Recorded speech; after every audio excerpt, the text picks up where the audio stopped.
Hello दोस्तों, मेरे शिक्षक साथियों, नमस्कार।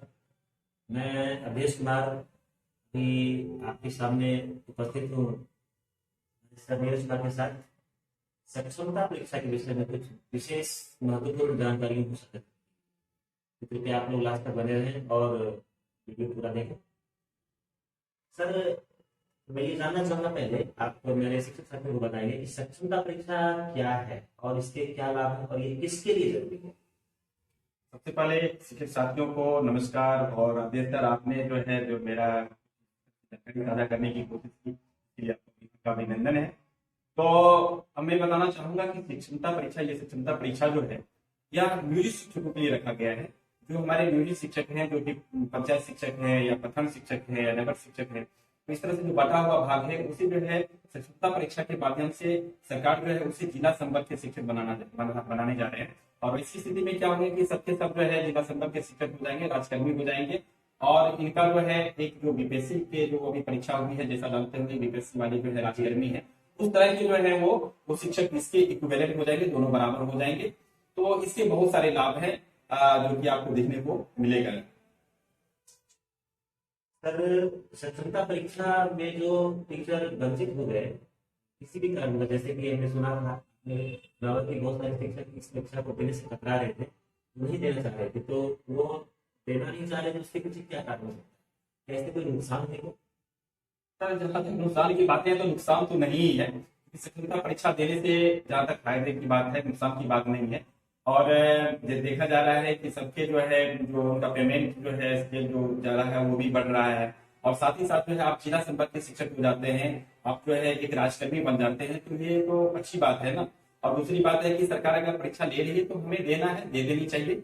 और साथ ही साथ ये जहाँ तक बातें हैं फैली हुई है कि जो है हम शिक्षक जो है परीक्षा देने से कतरा रहे हैं, भाग रहे हैं, तो ऐसी कोई बात नहीं है। हमारे जितने भी सहयोग शिक्षक हैं, हमारे जो कर्मठ शिक्षक हैं, जो बच्चे को पढ़ाते हैं, पढ़ाने में रुचि रखते हैं, वे सारे के सारे शिक्षक जी, वो सारे के सारे शिक्षक जो है इसमें जो है खुशी पूर्वक तैयार है। और देखा भी गया है कि पिछले प्रथम फेज की जो परीक्षा हुई है उसमें आपने देखा ही होगा कि बहुत बढ़ चढ़ के सभी लोग जो है उसमें भाग लिए। तो ये एक बातें हैं, कहने की बातें हैं कि जो है इसमें हम लोग आना नहीं चाहते, ये सब झूठी बात की बात है। हम लोग परीक्षा देने के लिए पूरी तरह से तैयार। सर, एक बात बताइए कि इस परीक्षा को देने के बाद वरीयता का क्या क्रम होगा?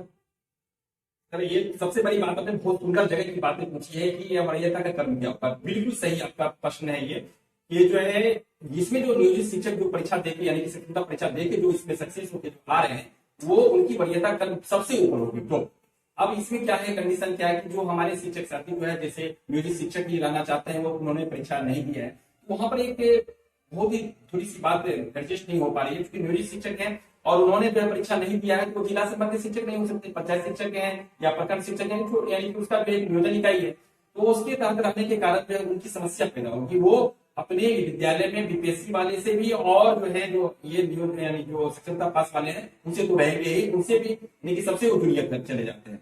और ये जो सक्षमता परीक्षा देके जो आते हैं, जो नियोजित शिक्षक जो विशिष्ट शिक्षक कहलाएंगे, उनके आने से क्या फायदा होगा कि इसमें जो है जो सबसे ऊपरी पायदान पर होंगे।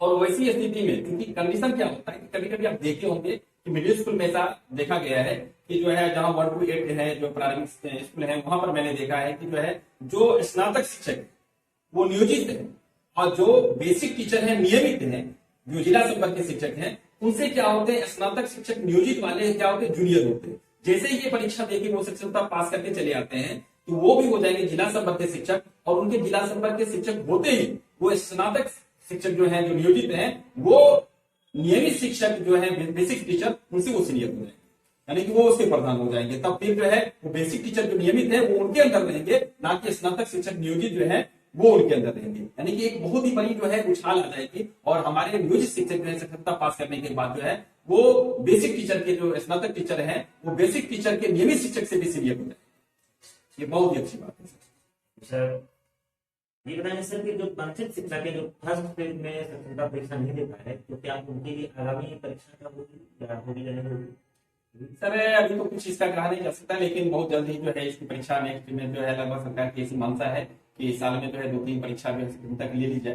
तो हो सकता है कि एक फेज पहले फेज जाने के बाद जो है जो कि 26 से आपका कंटिन्यू हुआ था परीक्षा, तो ये फेज समाप्त होने के बाद जो है इसके रिजल्ट भी बहुत जल्द ही आ जाएगी, अप्रैल के फर्स्ट वीक में ही आ जाएगी। और साथ ही साथ आप जान जाइए कि जो ये सक्षमता परीक्षा जो नहीं दे पाए हैं, किसी कारण से कोई भी परेशानी हो सकती है, हो सकता है उनका एडमिट कार्ड नहीं निकला हो या किसी तरह की कोई परेशानी हो, तो वो जरूर परीक्षा देंगे। और नेक्स्ट जो परीक्षा देंगे तो मैं चाहूंगा कि वो लोग जरूर भाग लें इसमें सक्षमता परीक्षा में। क्यों भाग डरेंगे भाई, हम लोग जो है परीक्षा देने, हमारा वर्क ये है पढ़ना और पढ़ाना, तो क्यों हम इससे भागने की कोई जरूरत नहीं है। और एक बात बहुत ही मार्मिक, एक ढंग की बातें आ रही है मेरे दिमाग में, तो मैं उसको भी बता देना चाहूंगा जी, इस जी, मिनट में। जी, जी, कि जो है हमारे कुछ शिक्षक साथी जो है ऐसा सोच रहे हैं कि अगर मैं सक्षमता परीक्षा देता हूँ, जो शिक्षक अगर सक्षमता परीक्षा देते हैं तो वो अपने घर से दूर चले जाएंगे, उन्हें दूर कर दिया जाएगा। तो ठीक है, दूर कर दिया जाएगा, तो ये बातें वो शिक्षक भी बोलते हैं जो प्रधान शिक्षक की परीक्षा देना चाह रहे हैं। तो प्रधान शिक्षक की परीक्षा आप देना चाह रहे हैं, सक्षमता परीक्षा देना नहीं चाह रहे हैं, तो प्रधान शिक्षक की परीक्षा देते हैं तो उसमें भी तो आपको दूर जाना होगा। तो ये बातें तो वही होगी, और इसलिए जो है ये कहने की बातें हैं। इसलिए मैं चाहता हूं कि ये सक्षमता परीक्षा देंगे और जरूर देंगे, ये मैं पूरी तरह से जानता हूं। और ये इसी वे में जो है आप जो है आपकी वरीयता कल भी अच्छी हो जाएगी। आप जो है अगर प्रधान शिक्षक का नहीं निकाल पा रहे हैं, सक्षमता परीक्षा देके चले जाते हैं, तो आपकी सीनियरिटी जो है सबसे ऊपर हो जाती है। ये अपने अपने बहुत ही गौरव की बात होती है, बड़े सम्मानजनक बातें होती है, और इसलिए हमें सक्षमता परीक्षा देनी चाहिए। तो सुना दोस्तों आप लोगों ने कि सक्षमता परीक्षा हर हाल में हमें देना ही चाहिए, क्योंकि हमारे सम्मान की बात है। ईमानदार टीचर हैं जो पूरी ईमानदारी से बच्चों को पढ़ाते हैं, जो स्कूल में बच्चों को अपने बच्चे की तरह पढ़ाते हैं, वो इस परीक्षा में किसी भी तरह से हिचकिचाहट पैदा नहीं करेंगे। एग्जाम वो दे ही देना चाहिए, वो देंगे ही। तो इसी शब्दों के साथ मैं आप इस वीडियो को समाप्त करता हूँ, और आप लोग आगे आने वाले वीडियो के लिए इंतजार करें, और इस मेरे चैनल को सब्सक्राइब करें, लाइक करें, शेयर करें, जितना ज़्यादा। Thank you.